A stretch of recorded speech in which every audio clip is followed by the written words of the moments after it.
How's it going, Pokemon fans? CJ from the John YouTube channel, and for my videos this week, I will be going over Golisopod Garbodor. Last week, I covered the expanded version of this deck, but the standard version has some different deck techs in it, so I figured why not go ahead and go over it this week. Also, the plan is for us this week to go over decks that made good placements at the Hartford Regionals that just happened this past weekend. And then probably next weekend we might even do some of the top decks English is hard. Some of the top decks that do well at Daytona, and that'll be expanded. But for now, we're talking about standard Golisopod Garbodor. Now this is not my list. I just want to clarify. This is the list that Peter Kaika played and made top 8 with. And there's some stuff in here that I wouldn't actually have imagined. We'll go over some of the obvious stuff. Obviously, there's going to be Wimpod, Golisopod, 4 Wimpod, 3 Golisopod. I can see where the 4th one would come in handy, since it's pretty much your main attacker of the deck from what I've figured out so far. The secondary attacker, well, it's not even really an attacker. We just also have Garbodor in here. We have 2 Trubbish and then 2 Garbotoxin, 1 Trashalanche. The main one you're going to be wanting using is Garbotoxin, just to slow down your opponent. And then the 1 Trashalanche is just in here as a good late game attacker. Even though we only have 2 Trubbish, you can always bring it back with Rescue Stretcher. We also have some other side attackers, Drampa. I haven't actually used this in Golisopod Garbodor yet, but we are moving to a standard format where there's a lot of special energy in the top decks. I know this one plays 8 special energy. Some might only do 7. Gardevoir plays double colorless and the Wonder Energy, I think it's called.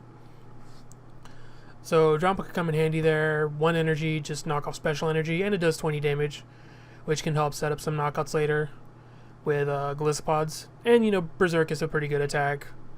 Any damage anywhere on your bench, you're hitting for 150. And then Big Wheel isn't bad. Shuffle your hand into your deck, draw 10. If your opponent doesn't immediately play end, then you're in a pretty good spot if you use Big Wheel.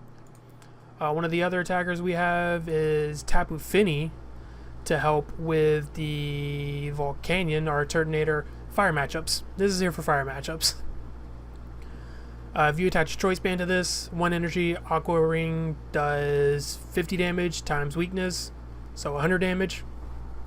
You 2-shot any of the fire Pokemon, or the big fire EX or GXs, unless they have a Fighting Fury Belt.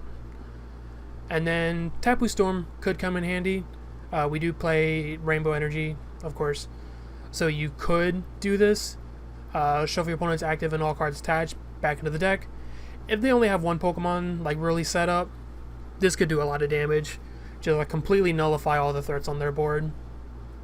So I should probably go over the main attackers. I don't think I've done that yet.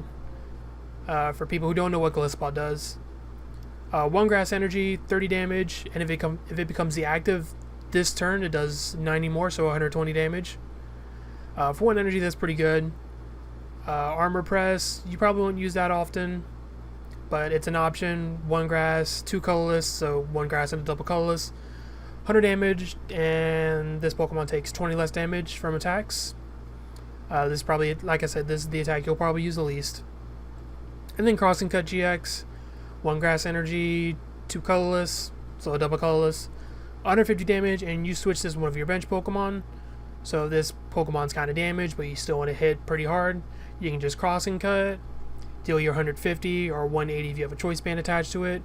Just put it back onto your bench and just put up something healthy.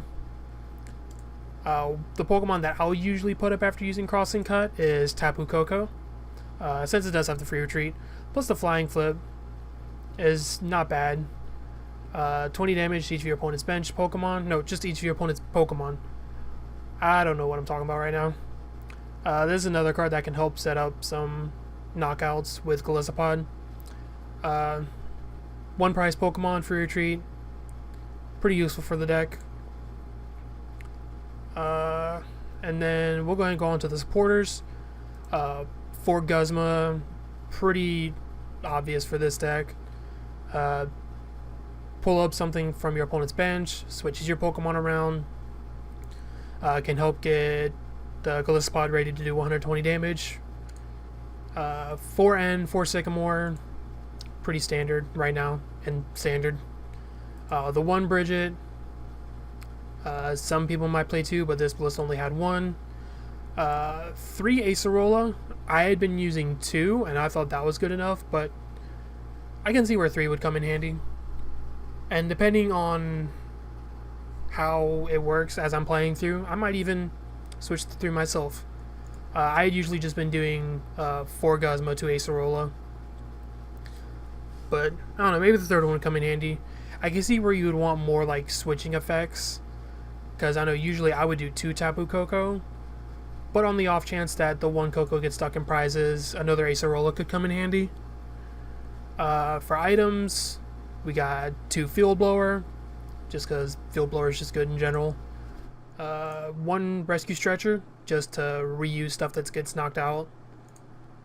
4 Ultra Ball, just to ensure you get the turn 1 Lele, or just grab whatever Pokemon you need at the time.